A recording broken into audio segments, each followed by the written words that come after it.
Subscribe my channel. कुछ समय पहले मानो चिड़िया के पति की एक हादसे में मौत हो गई थी और उसके घर पर एक चील ने कब्जा कर लिया था, क्योंकि चिड़िया के पति ने उस चील से कुछ दाने उधार लिए थे। इसलिए सोनू चिड़िया के मरने के बाद उसने उस चिड़िया के घर पर कब्जा करके उसको घर से बाहर निकाल दिया था। अब मानो चिड़िया के पास रहने के लिए कोई जगह न थी। रात हो गई थी कि तभी वहाँ पर तोता आ जाता है। चिड़िया, इतनी रात को तुम घर से बाहर क्या कर रही हो? तोते भैया, सोनू चिड़िया के जाने के बाद जग्गू चील ने हमारे घर पर कब्जा कर लिया है, क्योंकि सोनू चिड़िया ने उससे कुछ दाने उधार लिए थे। न जाने अब मैं कहाँ जाऊंगी। अरे ये तो बहुत गलत हुआ तुम्हारे साथ। तुम तो कितनी अच्छी हो, पक्षियों की भी कितनी मदद करती हो।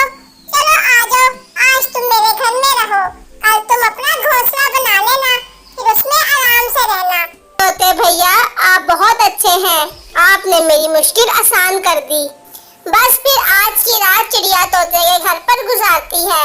सुबह हो जाती है, चिड़िया अपना घोंसला बनाने में लग जाती है और बहुत सारे तिनके जमा कर घोंसला बनाने लगती है। देखो तोते भैया, मेरा घोंसला तैयार हो गया है। हेलो चिड़िया, इस बार तो बरसात का मौसम बहुत करीब है। तुम अपने घोंसले के ऊपर छतरी लगा लेना, मेरे घर पर पड़ी है। परंतु ये कच्चा घोंसला अगली बारिशों तक नहीं चलेगा। तुम्हें पैसे जमा कर अपने लिए पक्का घर तो खरीदना ही पड़ेगा। हाँ, तुम ठीक कहते हो तोते भैया। अब मुझे अपना कोई कारोबार शुरू करना होगा। बस फिर मानो चिड़िया अपने घोंसले में आराम से रहने लगती है। एक दिन बैठी वो सोच रही थी, बरसात का मौसम शुरू होने वाला है और इस मौसम में सोनू चिड़िया को पकोड़े बहुत पसंद थे। वो मेरे से पकोड़े बनवाकर खाया करते थे। पकोड़े से मानो चिड़िया के जहन में एक उपाय आ जाता है।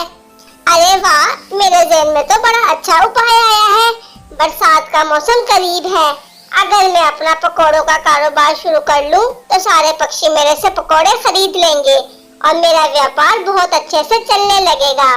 बस फिर कुछ दिनों के बाद जंगल में तेज बारिश शुरू हो जाती है और मानो चिड़िया ने पकोड़ों का कारोबार शुरू करने के लिए कुछ पैसे जमा कर लिए थे और उसने अपनी एक दुकान भी खोल ली थी। आओ आओ पक्षियों, बारिश में गर्मा गर्म पकोड़े खाओ। थोड़ी देर के बाद जंगल के सारे पक्षी मानो चिड़िया के पास पकोड़े खाने आ जाते हैं। अरे वाह वाह मानो चिड़िया, तुमने पकोड़े बनाए हैं, आज तो मजा ही आ जाएगा। बस फिर सारे पक्षी बारिश में गर्मा गर्म पकोड़े खाने लगते हैं। मानो चिड़िया काफी ज्यादा खुश थी, क्योंकि आज पहले ही दिन उसका बहुत ज्यादा मुनाफा हो रहा था। इस पकोड़े के व्यापार से तो मुझे काफी ज्यादा मुनाफा हुआ है। अब बहुत जल्द मैं अपना पक्का घर भी ले लूंगी। अब मेरे बुरे दिन अच्छे दिन में बदलने वाले हैं। ऐसा करती हूँ, मैं अभी पकोड़े बना लेती हूँ और फिर सुबह पक्षियों को गरम कर दे दूंगी। बस फिर रात में ही मानो चिड़िया पकोड़े बनाना शुरू कर देती है और अगली सुबह होते ही वो पकोड़े तेल में डालकर गरम कर लेती है। अरे वाह मानो चिड़िया, ये ठीक है, अब हमें पकोड़ों के लिए इंतजार भी नहीं करना पड़ता। कालू जी, देखें बारिश हो रही है, मेरा तो पकोड़े खाने का बहुत मन हो रहा है। आप मानो चिड़िया से जाकर गर्मा गर्म पकोड़े तो ले आई जरा।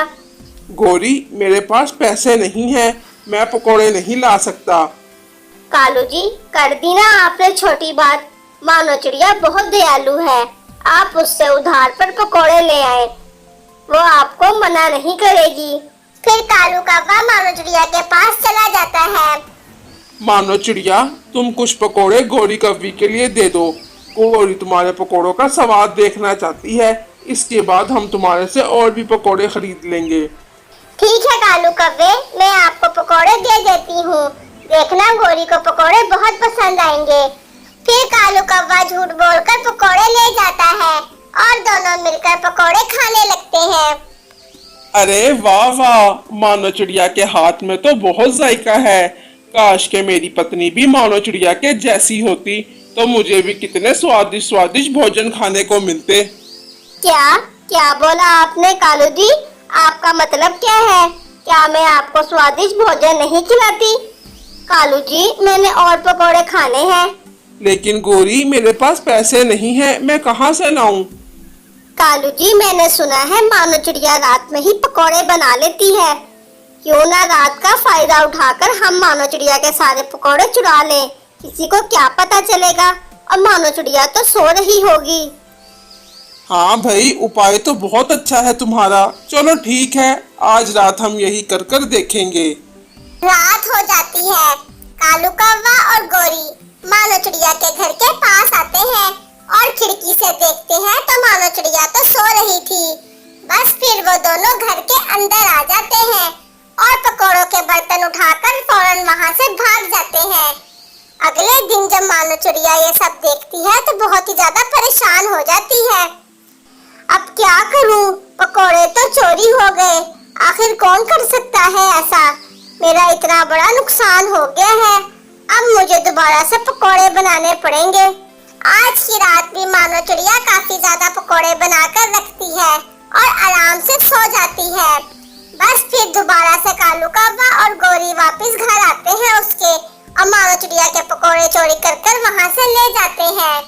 अगली सुबह मानो चिड़िया दोबारा से परेशान हो जाती है और उसे समझ नहीं आ रहा था कि आखिर ये कौन कर रहा है।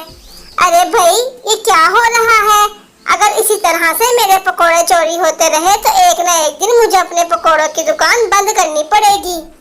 नहीं नहीं, मुझे किसी न किसी तरह चोर को पकड़ना ही होगा।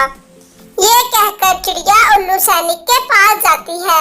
उल्लू सैनिक जी, रोजाना रात को कोई पक्षी आकर मेरे सारे पकोड़े चोरी कर कर ले जाता है। मैं चाहती हूँ कि आज रात मैं उसको पकड़ लूँ। बस आप एक काम करें कि आज रात आप मेरे घर के आसपास ही रहना और उस चोर पर नजर रखना। ठीक है मानो चिड़िया, तुम बेफिक्र रहो। आज रात में उस चोर को पकड़ कर ही रहूंगा। आज रात मानो चिड़िया जो पकोड़े बनाती है उसमें मिर्चें ज्यादा डाल देती है और पकोड़े बनाकर आराम से सो जाती है। कुछ देर के बाद कालू कौवा और गोरी कौवी चिड़िया के घर आते हैं और उसके पकोड़े चखने लगते हैं। बस फिर होना क्या था, पकोड़े खाते ही उनकी चीखें निकल जाती हैं। हाय रे, इतनी मिर्चें, मुझे कोई पानी दे दे। अरे ये क्या खा लिया, इतनी मिर्चें, कोई पानी दे दे। उन दोनों की चीखों की आवाज सुनकर मानो चिड़िया उठ जाती है और उल्लू सैनिक भी वहाँ पर आ जाता है। इसका मतलब मेरे पकोड़े तुम दोनों चोरी कर रहे थे। हाँ हाँ मानो चिड़िया, हमें माफ कर दो। तुम दोनों मेरे साथ चलो, मैं तुम दोनों को सजा दिलवाता हूँ। फिर उल्लू सैनिक उनको अपने साथ ले जाता है और फिर मानो चिड़िया का पकोड़ों का धंधा